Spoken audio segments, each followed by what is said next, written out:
It began in 1993 when Dan and I were praying about going on a foreign mission because we got offered a missionary position in Guatemala. But when we were praying about it and asking the Lord about it, He began to speak to us about staying here and starting a church and having a home mission and having a ministry here, and that's kind of where it all got started. The Holy Spirit spoke to us very strongly that He wanted us to be a spiritual intensive care unit.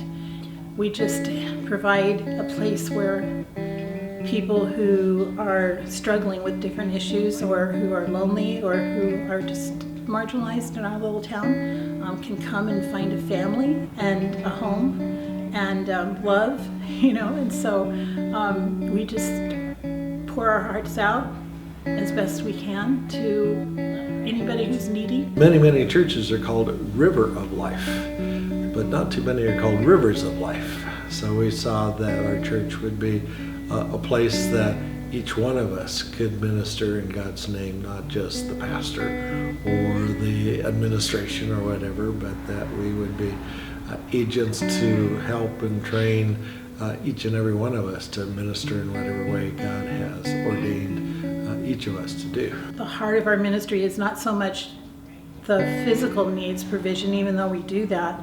It's more just really loving people who've never maybe experienced the kind of love that's unconditional. My name is Bronwyn Manzer, and in '96 I witnessed a suicide and had a really bad breakdown in '97.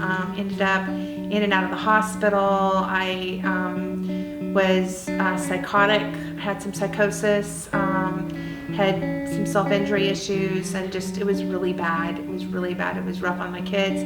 My husband ended up leaving. So my life was really a mess. I was really a mess. Then Rivers of Life was one of my primary support systems.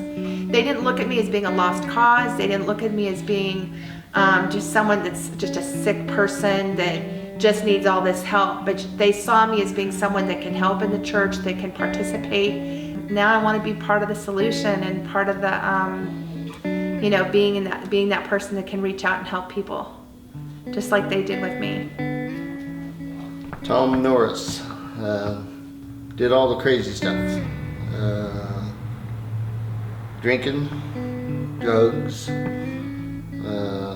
partying, riding bikes and fighting, and more drugs, a lot of things that probably should have been dead numerous times. There was so much more they could have had instead of the drugs or the drinking or the partying. It took away from years of what could have been better memories, good memories, family memories, trips. So I said a prayer.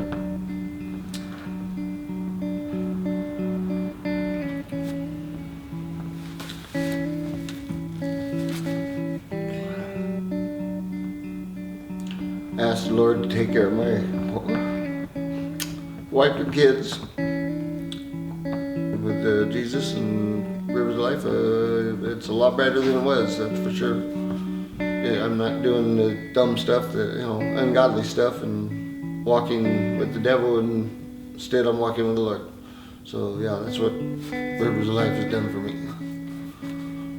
We have opportunities to reach a lot more people, but we don't have the resources to make it happen because our resources that we have financially, we don't have to be taken care of, but to pay the rent and the insurance and everything else that goes along with just making the church run, we're able to do that. But to be able to be more outreaching and do more evangelism and do more things for the community, we really need more resources. So we're just a missionary outreach, and we just really have on our hearts to reach our town and our community, and we need some help to make that happen.